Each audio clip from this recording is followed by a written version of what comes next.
Lauren Rogan, Adriana Padilla, Yes. Joe Panetta, Francisco Prieto, Aye. Robert Quint, Al Roulette, Yes.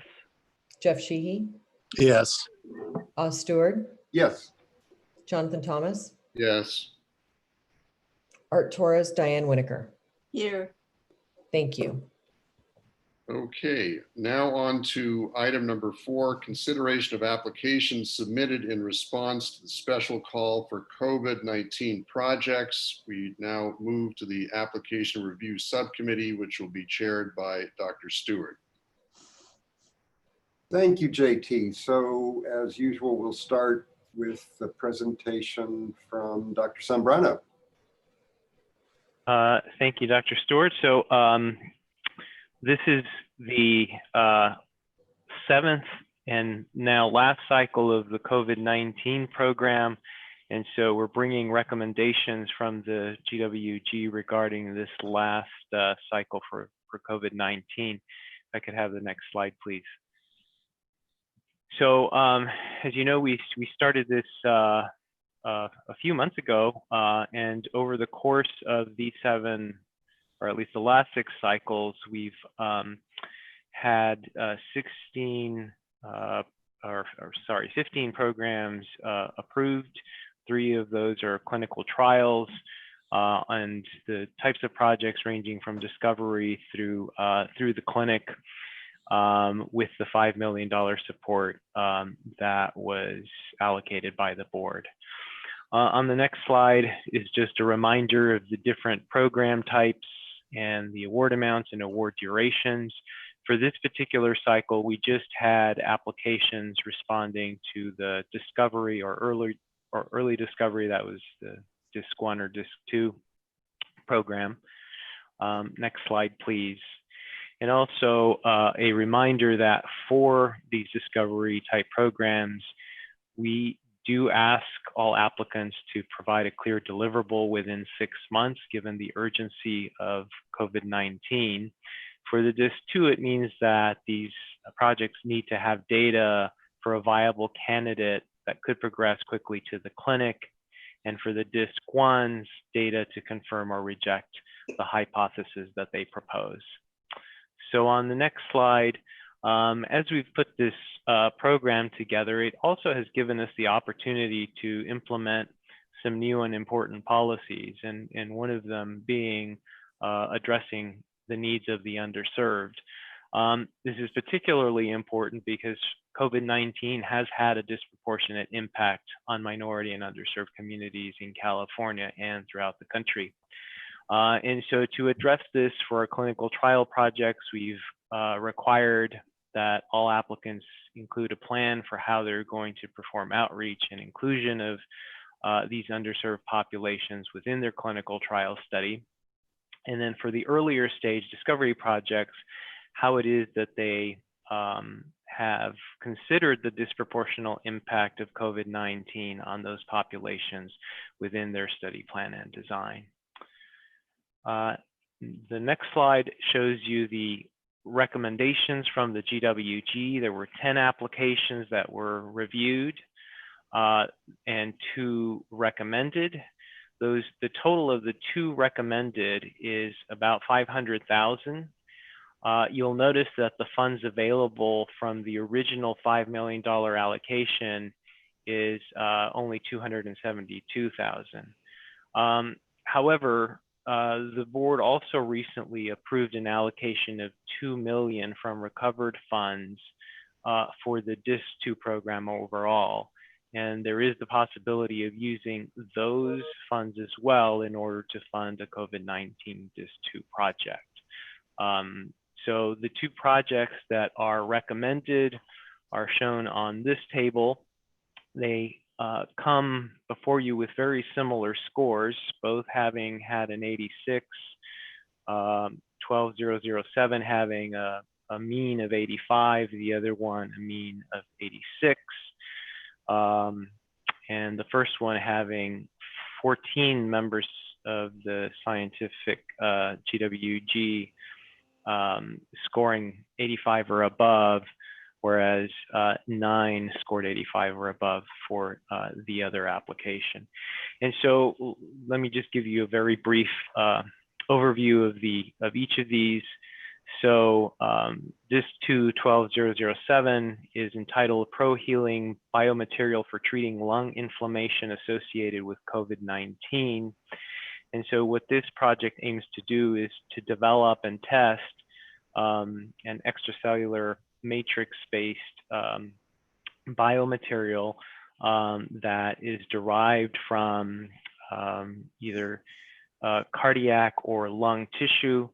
And this extracellular matrix material is thought to have immunoregulatory properties such that it can reduce inflammation. And so the goal is to use this to treat acute respiratory distress syndrome associated with COVID-19. The other application, 12020, is entitled Battling COVID-19 Using Off-the-Shelf HSC Engineered iNKT Cells. And so in this project, the applicants intend to develop an allogeneic HSC-derived and engineered iNKT cells that can be an off-the-shelf product. There are 2 potential candidates, one which is a universal cell therapy that is missing HLA molecules to allow it to be applicable to all patients. The intent is to characterize these cells and their ability to prevent infection or treat infection in cells and in animal models to see if they have a good candidate that they can take forward. So that's a summary of the 2 applications, and that concludes my presentation. Dr. Stewart. Okay, thank you, Gil. And yeah, if you could just leave that up. You mentioned the possibility of having additional funds for this round, so maybe it would be useful to unpack that a little bit more. I'd like to ask Mr. Harrison if you could comment on the circumstances and conditions under which that might be done. Sure, thanks, Oz. So as you all know, the board approved additional funding for DIS2 projects at its meeting earlier this week. There are insufficient funds remaining under the COVID round to fund both of these applications, but in fact, they are both DISC2 applications, and they meet the criteria for DISC2 awards. The review criteria are identical, so the Application Review Subcommittee could use DISC2 funds for the purposes of making one of these awards. There is only one difference, which is the time period during which the awardee has to demonstrate results, which is a shorter time frame for COVID, which could be addressed through the notice of award to ensure that even though the funds may be available from the DISC2 program, that the awardee is held to the same standards that apply to all COVID awardees. Thank you. And just to ask, is there a preferred structural way in which to consider that? And basically what I'm asking is whether we should go through the applications first or consider that question of additional funding first. I would recommend that you handle the Application Review Subcommittee's consideration of the awards as you do normally, which is to first ask whether any of the applications that are not recommended for funding should be moved into the recommended for funding bucket. And then once you've disposed of those applications, you can move on to those that are recommended for funding and take them one by one, so that you would make the decision about whether to utilize the DIS2 funding at the same time that you decide whether to approve one of the awards. Okay, thank you. Can I just interject one sort of last macro point on this? Should the Application Review Subcommittee choose to fund the second award, whichever one of those that may be, through the taking from the 2 million allocated to the DISC 2 from recovered funds, the board at a subsequent meeting, if it so chose, could consider replenishing that roughly 250,000, or I guess it's a little less, 230,000 from the amounts allocated to the CLIN awards from recovered funds over to the DISC allocation to get it back to the 2 million originally allocated. But that's a matter for future full board discussion. Okay, great. I'm just going to pause here and ask if anyone has any questions regarding Mr. Harrison's comments. And I'm looking at the hands. I don't see any. If not, then let's go ahead and proceed as suggested. So does any member of the board wish to move an application that is currently not in the funding range up into the funding range?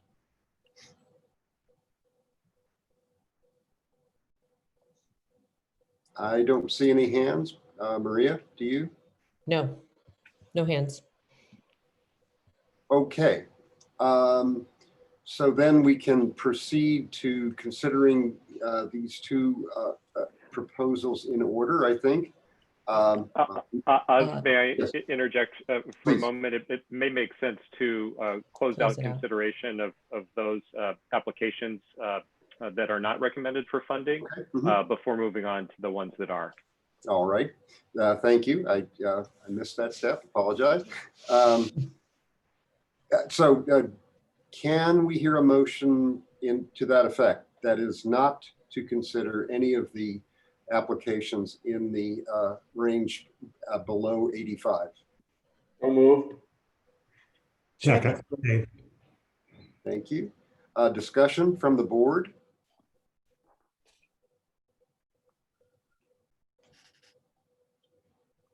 I don't see any. Maria, do you? There are no hands raised, no.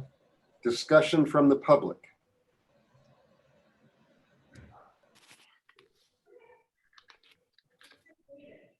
Nope. Okay. Maria, it's Beth. Who was the second, please? I have Dave Martin as the second. Thank you.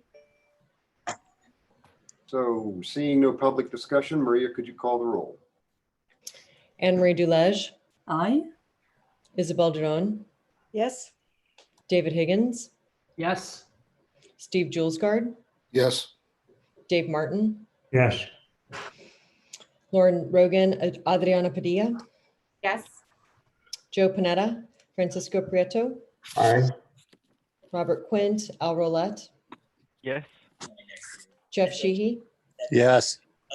Oz Stewart, Yes. Jonathan Thomas, Yes. Diane Winokur. Yes. Thank you. The motion carries. Thank you, Maria. So now we can begin considering these two applications, I think in the order that they're listed on the sheet that you're seeing in front of you right now. And what I would like to do is just to ask Gil to unpack for us a little bit the actual scoring here. So the applications are tied in terms of median score. They differ in terms of mean score, but there's also differences in the number of grants working group members who voted for and against funding, meaning above and below the 85 range. And so Gail, could you just unpack that just a little bit? Starting with this first one. Sure. So as mentioned, the application scored an 86. The range of scores was between 80 and 90. 9 of those members scored either 85 or above. So I think all of them were near the edge. In terms of just the overall comments from the reviewers, I think this is an application that was previously reviewed, resubmitted, and so in general, it was felt that the applicants did a very good job in addressing the concerns. There were still some concerns that some felt could have been either improved upon or made a better proposal.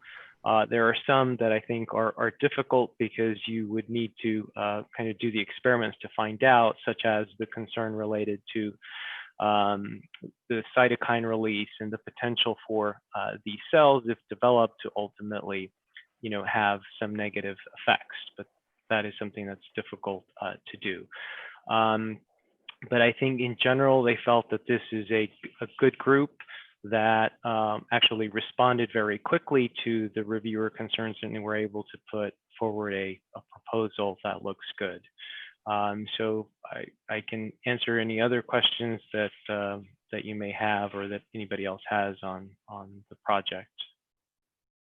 Thank you. Questions from members of the board? This is Dave. I'll just make a comment, and that there was this supplemental letter that I thought had a lot of information in it that was useful for understanding in somewhat greater depth what the proposal was and what the opportunity was. Okay. Other questions from members of the board? Seeing no hands, could we have a motion? I think you're muted. I see your lips moving. So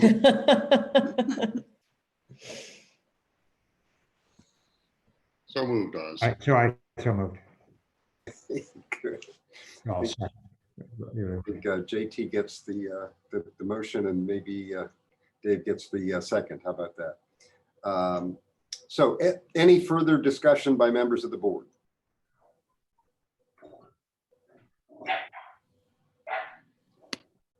Seeing none, and Maria. There are no hands raised. I believe there might be public comment for this one. I'm Okay. not sure. Okay, good. Public comments.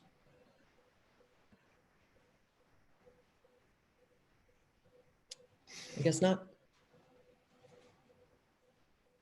Okay. Seeing none, then Maria, could you call the roll? Anne-Marie Dulage, Yes. Isabel Dudon, Yes. David Higgins, Yes. Steve Julesgard, Yes. Dave Martin, Yes. Adriana Padilla, Yes. Francisco Prieto, Aye. Al Rolette, Yes. Jeff Sheehy, Yes. Oz Stewart, Yes. Jonathan Thomas, Yes. Diane Winokur. Yes. Motion carries.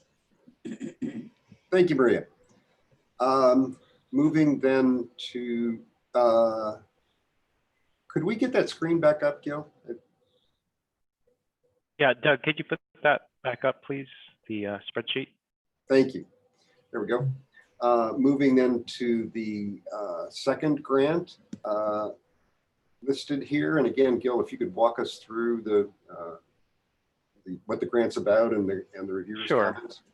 Right. So, so this second application on the ProHealing biomaterial for treating acute respiratory distress syndrome. So this one also had a score of 86. The mean was a little lower, and the range of scores was between 70 and 92. So it was just a broader range. The number, however, of GWG members scoring 85 or above was 14 to 1 that scored below. So in general, very favorable outcome. So the application is focused on developing this extracellular matrix-based material that has already been developed for some other indications, one of which has already gone through a phase 1 clinical trial.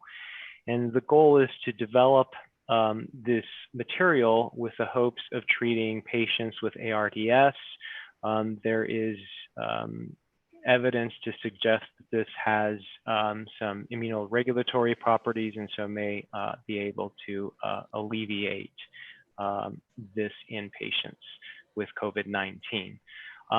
So again, this is a resubmission. So the applicants are going through the second cycle of review.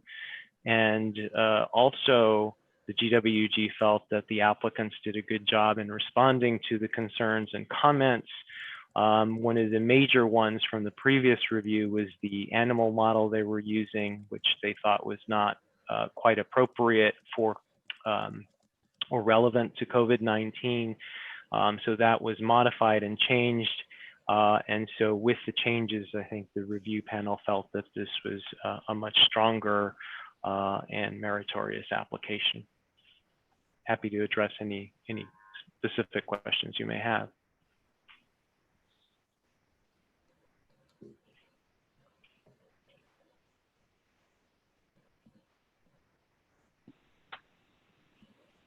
Oz.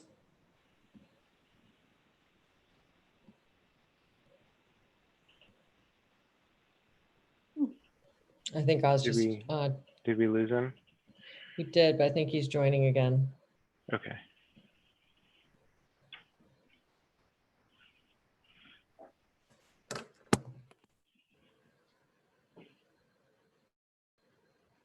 We can't hear him. Oz, can you hear us? JT, do you want to continue?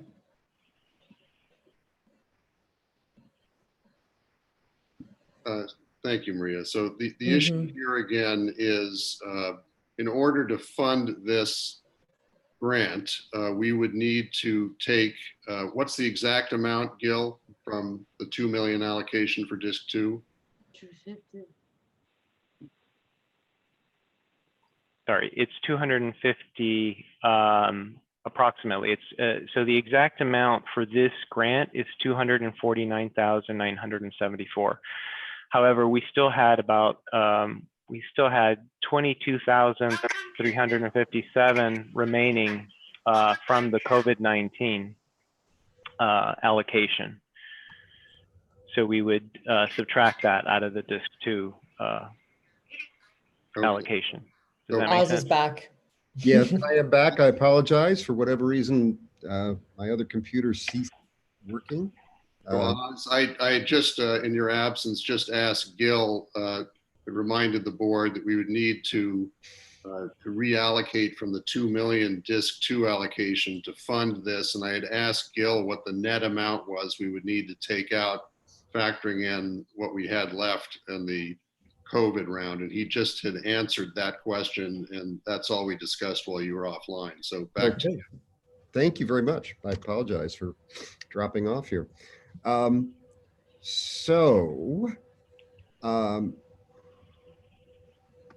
Any questions for Gil, first of all?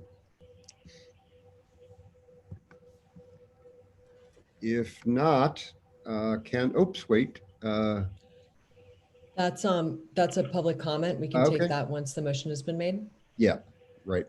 Okay, so can we have a motion regarding this proposal from the board? I move it. This is Al Roulette. And I second. Thank you. Excellent. Comments from members of the board?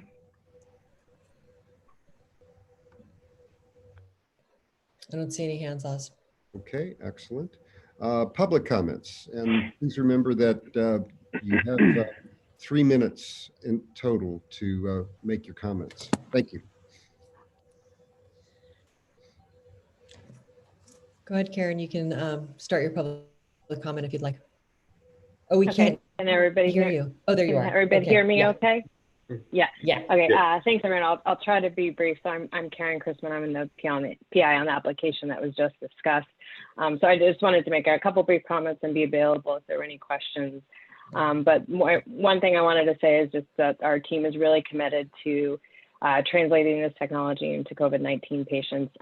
For me personally, I don't consider myself a traditional academic. Like, the main focus of my lab as a bioengineer since the beginning has been to get technologies into patients. And so I really look at this grant not just as a way to fund my lab, but really as a way to accelerate a new technology into patients that are clearly in desperate need right now.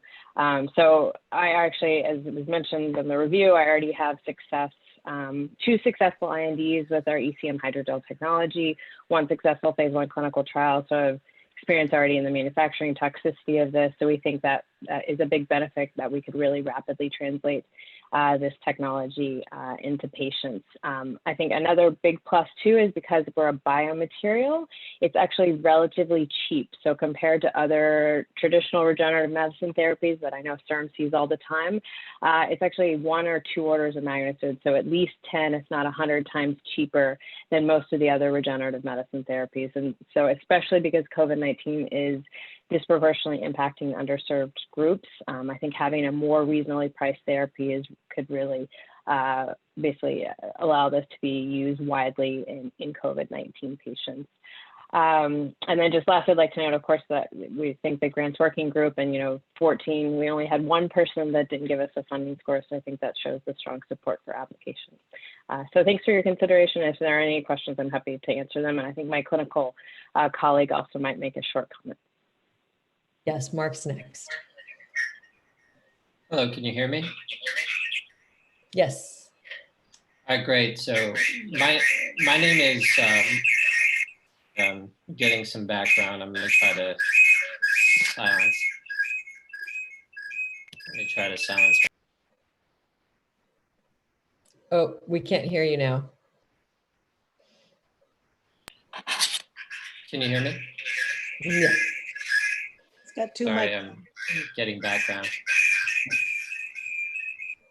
So my name is Mark Kepikoski, and I'm a pulmonary and critical care physician at University of California, San Diego. And I'm also the co-investigator on this application. Can I interrupt you? I'm sorry, this is Oz. If you have both a phone and the computer going, that's what's causing that. And if you could, Okay. if you could just take your phone into another room or something like that, or put it on the floor, so it's not on audio, then that should take that away. Thank you. Okay. Okay. Let me try to. Actually, you sound good now. So You sound fine. Yep. Okay. It sounds okay now? Yes. Okay, sorry about that. So you lost my video, but you have my audio. So as I said, my name is Mark Kepikoski, and I'm a pulmonary and critical care physician at University of California. I'm also a lung injury researcher. yeah, I'm sorry. This isn't working either. I'm not sure what to suggest. Can you hear me on my computer? Yes. Yes. You stand right there. That sounds great. Yeah, just walk away from your computer. One or the other. Yeah. Phone. No, don't move. Perfect. Good.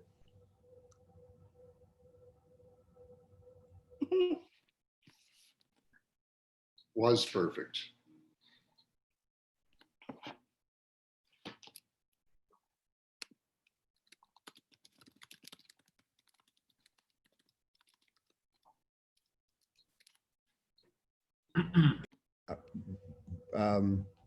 We are not hearing anything from, sorry, I'll probably mess up the pronunciation here, Dr. Kepikoski. What do we want to do? James, or Maria, either one of you. We do have somebody wanting to make a public comment, but technically it's not working.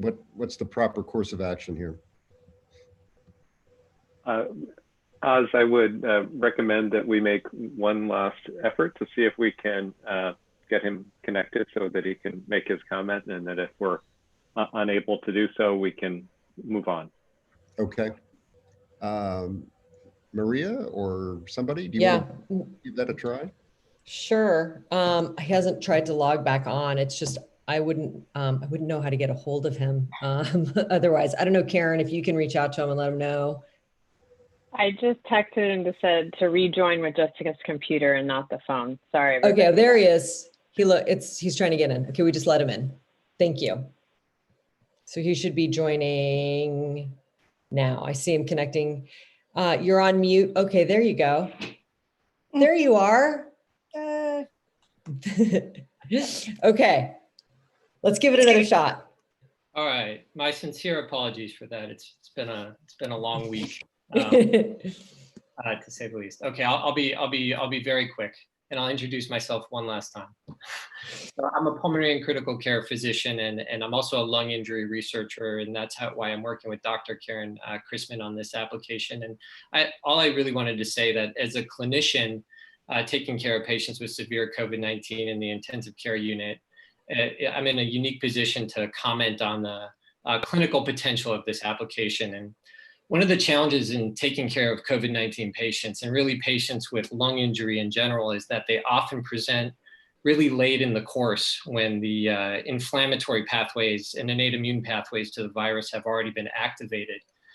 And I think that's one of the reasons that despite 50 years of research into lung injury and ARDS, not due to COVID, the only therapies that remain proven are those focused on preventing this second hit of inflammation, we call it, that's due to the mechanical ventilator that we call ventilator-induced lung injury. The major advantages of our proposal in that regard are we propose a treatment that will target the organs most affected by ventilator-induced lung injury. We also intend to give this therapy immediately prior to the onset of mechanical ventilation, which will eliminate any implicit biases from clinicians, which is critical, as Karen said, given the racial disparities that exist in COVID-19 incidence and outcomes. And finally, this offers the very unique opportunity to pre-treat against the second inflammatory insult caused by the ventilator that we so seldom get in the intensive care unit. This is also important because 20 to 25% of patients hospitalized with COVID-19 require mechanical ventilation, and the mortality of COVID-19 in these patients is 35 to 50%, and that accounts for almost all of the COVID-19 mortality. So our biologic would be targeting the sickest patients, which have the potential for our therapy to make a major impact. And then finally, I would back up what Dr. Chrisman says. She has a lot of experience working with the FDA, and she has tested this extracellular matrix technology in another clinical context, which makes it immediately translatable, which I can tell you we need. Lastly, I just want to say thank you to the CRRM for being patient with me, number one, but for this COVID-19 initiative, number two, is I can tell you, it's been disheartening as a clinician to see our ICU cases rising, and novel treatments I know firsthand are needed urgently. So thank you for doing your part. Thank you. Any further public comment? May I just say to the doctor, thank you for doing his part? Thank you. Here, here. Thank you very much. Very kind of you. Thank you. Okay, if there's not any other public comment, I think we can move to the vote. Maria, would you? Anne-Marie Dulege, Yes. Isabel Durdon, Yes. David Higgins, Yes. Steve Julesgaard, Yes. Dave Martin, Yes. Adriana Padilla. Adriana, Yes. thank you. Francisco Prieto. You're on mute, and I can't see your face, so I don't know if you're, thank you. Yes. Aye. Thank you. Al Rolette, Yes. Jeff Sheehy, Yes. Oz Stewart, Yes. Jonathan Thomas, Yes. Diane Winokur. Yes. Thank you. The motion carries. And thank you for the affirmation from someone's dog as well. James, do we need a separate motion now, or was the funding motion implicit in the motion to approve? No, you have have acted to fund both of the awards and to close out the others. So your business is complete. Excellent. Okay. In that case, I will pass the gavel back to Chairman Thomas. Thank you very much, Oz. Let's see, am I on mute here? No. No, you're not. You have to be careful because the dogs sit and they look at the computer screen and they're very good until they see you unmute, then they start barking. So we're now at the part of the agenda for public comment on any topics of interest. Do we have any public comment? No. Okay. No. Hearing none. Just as a closing comment, this concludes the board and the ARS's 10th meeting on this COVID granting round. And as we said to the GWG on Tuesday, I just wanted to thank everybody involved for making this happen. This was in many senses, though the amount was smaller than some award sequences, this was sort of CERM writ large operating at its finest, where we had a real challenge to deal with here and an effort to do our part towards the worldwide effort going on to find something to combat this disease. And everybody stepped up. The board for making itself available so many times over a short period of time. Maria for pulling it all together and making sure that it all happened smoothly and effortlessly. Dr. Milan and the entire team for considering how the COVID challenge could be met through our funding apparatus. Dr. Sombrano and the review team for pulling initially the concept plan amendments together in extremely short order at the outset, and then for 9 successive meetings to pull together presentations, pull together coordinating the GWG, and last but not least to Tricia, who is part of that, and to Doug for helping making all of this happen. So thank you all. Isabel has her hand raised. Oh, I yeah. think on purpose, correct? Yes. Not by accident. Okay. JT was on a roll, so, you know. But I did want to add to that effusion. I just want to thank the board and everybody involved in being so nimble and responsive to what I think was one of the most important aims that we included in that, was to recognize the need to very strongly state that researchers include in their proposals and in their studies and in all manner of research the inclusion of a proportionate number of racial and ethnic minorities and the underserved.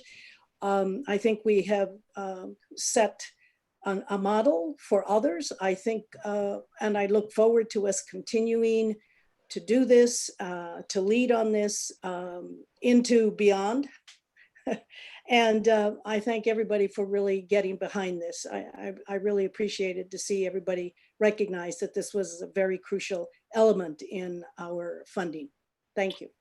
Thank you, and thank you for your leadership in raising that issue, which was extremely important, and I think sets the tone going forward as you intended and as the board has joined you in. So with that, and I would just like to end to thank Mr. Roulette for the congratulatory text for the Dodgers taking the Giants in last night's opener. Oh, sorry, Al, that must have been somebody else. I was. The move the chair is not lucid right now. Yeah, it wasn't me either. Maybe it was Gil. I don't know. Anyway, No. Thank you, everybody. With that, we stand adjourned. And Gil, one last question: when should we expect the next convening of the Application Review Subcommittee, which at that point will be considering recommendations from the GWG for clinical grants further to the next round that we will be considering? So it depends on when applications come in. So we now have the CLIN2 and DIS2 broader programs open. And the first deadline for CLIN 2 is at the end of this month. So there is the possibility that that would translate to a review in September and ARS in October. Okay. Sounds funny. We're used to these things like every other day now. So that's right. Suddenly it seems like a long time. It does. It does. Okay. Well, listen, thanks again, everybody. Stay safe and healthy. And with that, we're adjourned. Thank you. Thank you so much, everyone. Have a lovely weekend. You too. Bye-bye.